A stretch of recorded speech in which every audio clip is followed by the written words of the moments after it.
My name is Denise Evans. I am the qualifying broker with Butler Evans Real Estate, Inc. This video asks the question, in the property management landlord-tenant relationship, who is your client? A little bit about me. I'm an active commercial real estate broker and consultant. You can call me for buyer or seller brokerage, referrals, or co-brokerage opportunities if you have a deal that's maybe a little bit beyond your comfort level. I am a retired litigation attorney who specialized in real estate and banking defensive litigation, a former clinical professor of real estate at the University of Alabama Culverhouse College of Business, and a nationally published author for McGraw-Hill, Sphinx Legal, and Kaplan Dearborn. So what do? You manage a rental property. The tenant has a $1,500 deposit.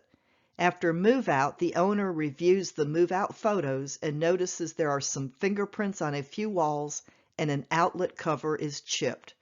The owner instructs you to forfeit the entire $1,500 security deposit. Do you do it? Or another thing that comes up often, do you terminate a lease that is not in default so the owner's son can move in on the owner's instructions? Or on the owner's instructions, do you refuse to rent to tenants with children? Or on the owner's instructions, do you inspect the property weekly? This all depends on the client-agent relationship. The property manager is the agent of the owner-landlord. The owner-landlord is the client of the agent.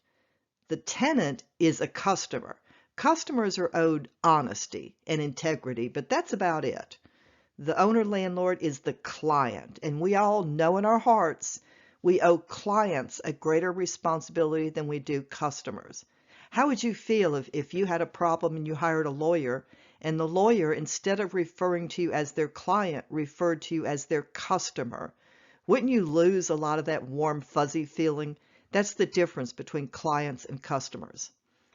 Agents are legally obligated to follow the instructions of their clients unless the instructions are clearly illegal or the contract gives the agent the authority to make those particular decisions. So let's revisit these common problems we mentioned earlier. The owner instructs you to forfeit the entire $1,500 security deposit. Do you do it? That instruction is not clearly illegal.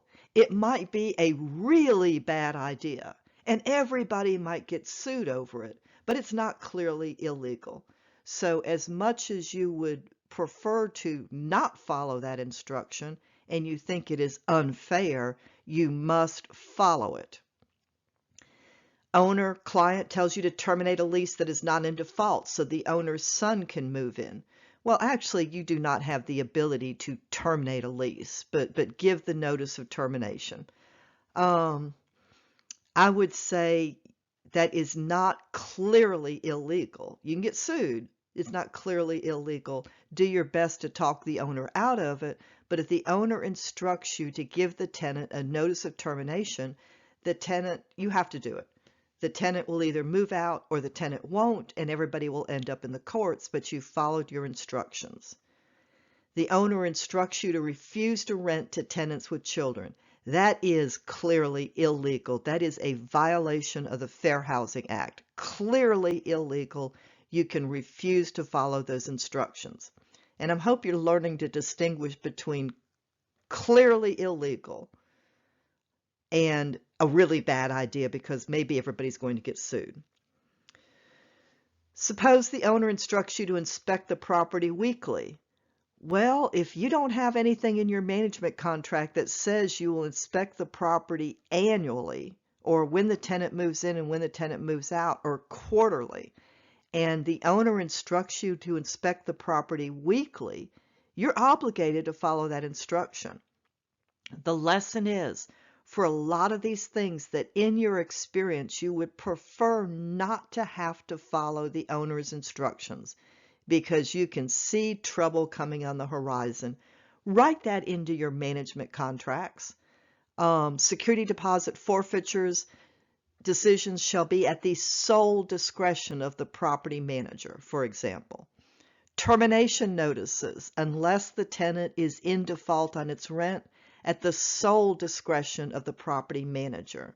Property inspections will be held on this schedule. You know these things that come up often. Write them into your management contract, and once the owner signs the management agreement, now contractually you are able to make those decisions, and you are not obligated to follow the owner's instructions. If you have any questions or want clarification, or you have some ideas for other videos you'd like to see, contact me at denise@butlerevansrealestate.com or call me at 205-310-3799. I'm in the Central Time Zone.